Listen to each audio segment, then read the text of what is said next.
look like her, but I assure you, it's not.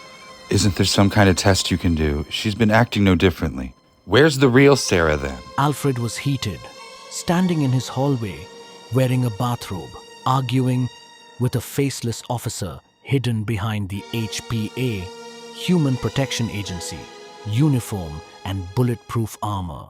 You can submit a claim if you'd like. The soldier said, But these new aimsters are ruthless and practically identical to the real thing. They probably swapped and exterminated your wife several weeks ago. There was a pause before the masked individual handed over a card. Here are some resources available to victims of AI attacks on humanity. Sorry for your loss, sir. Tears were leaking down Alfred's cheek, unable to accept what the government officer was telling him. His wife had been replaced with an artificial intelligence imposter, or aimsters as they were known colloquially, and that it was this decoy that the HPA had just captured and thrown into a windowless van, not his actual wife. Earlier that evening, the married couple had just been discussing this awful war against the machines, which had been raging for over a decade now. Sarah was telling him, They marched right into the office today and took 2 people away. Ted and that new girl from accounting, Jessica. They were not like the others, Freddie. They seemed so real, you know? Not like the other aimsters. According to the news, Alfred said, the AI motherboard made some breakthrough with quantum computers, and that's why the new ones are so lifelike. They even speak like us, not just mannerisms. The words, too. Then how can these rats be sure they're taking an actual aimster and not a human if they're so indistinguishable?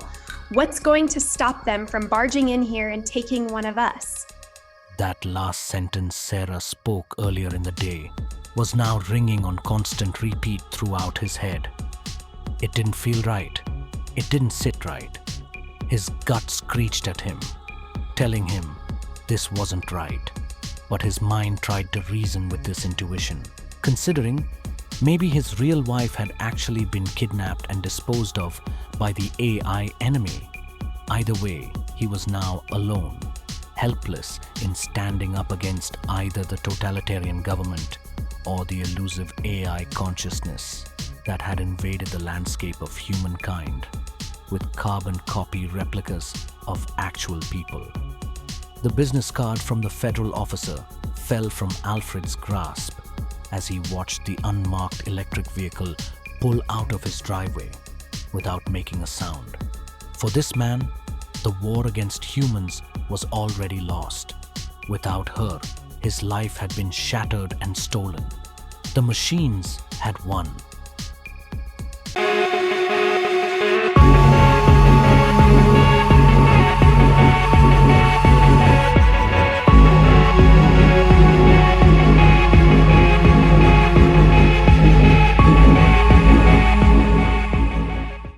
At first, they were known as AI imposters, but this didn't roll off the tongue quite right, so it was shortened to A, imposters, which eventually morphed to the term aimster.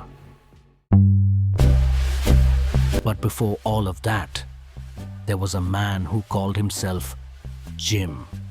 He was sitting at a bar one day, inconspicuous. Regarding appearance, his skin had a shiny tone that made it look like he was made of plastic, but no one had taken the time to really inspect the person. He was mostly unnoticed, presumed human, and quietly ignored at the bar, except for the barkeep, who asked if he needed anything. The man adjusted his tie. Whiskey. Neat. You got it. The bartender answered. Moments later, there was a glass of bourbon placed in front of Jim, who said, Appreciated. He took a tiny sip, twitched a little bit, and then continued to just sit there. The ritual continued for days. Jim would arrive, sit, drink one drink over the course of several hours, and then leave close to midnight. His movements were stiff. The only article of clothing he changed was the tie. and he never went to the bathroom or any other bar. The regular customers had taken notice of his continued presence, and finally, a young woman approached the stranger. Hey, mind if I sit here? Of course not. He replied, gesturing to the bar stool. Interesting choice. Was it the drink or the company? Excuse me. I was just wondering if you chose this seat because the drink looked good, or because I did. The man lifted his glass awkwardly. I've seen you here before. She answered.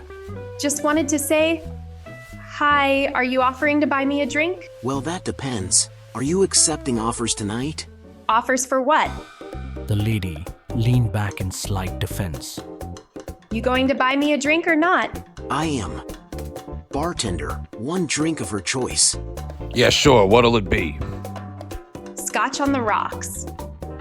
Sounds like trouble.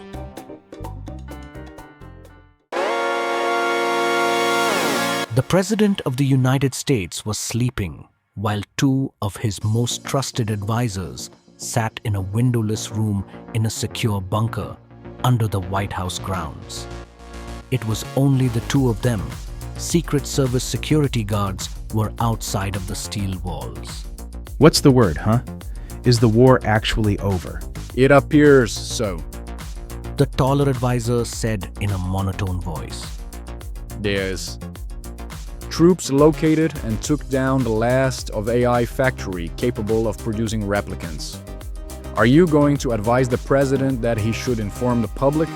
If this war ends, then Congress is going to intervene and try holding elections again.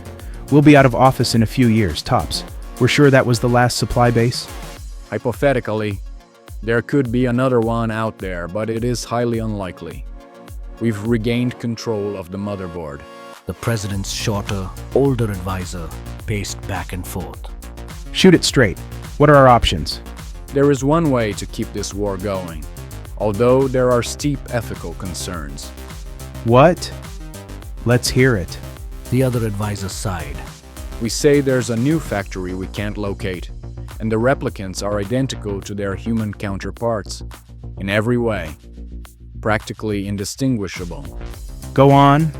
Well, then we can release reports of the new Aimster models capturing and murdering real people and replacing them. After all, this is what the last phase of Aimster production was hoping to accomplish. But there isn't another factory, actually? I don't follow. All dissenters, all of our enemies. We simply just have to say we've found evidence that they are Aimsters. Then we can... well, then we can do whatever we want with them.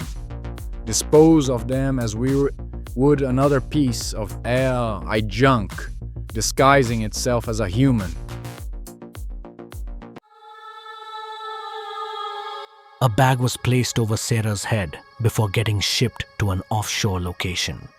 She couldn't tell how many people were captured with her as they were let off of the planes in conjoined chains.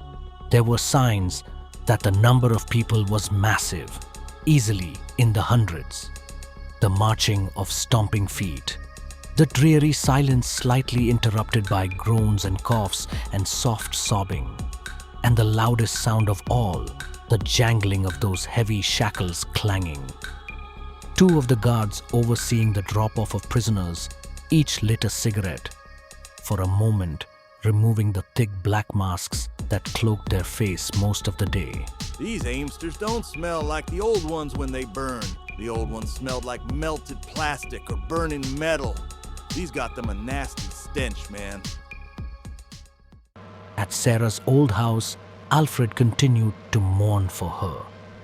Weeks went by before he found that small rectangular card from the HPA agent who captured her.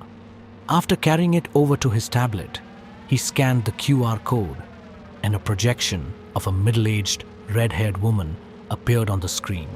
Welcome, my name is Aria, the U.S. government AI hotline tool for victims of AI attacks on humanity. How can I be of assistance?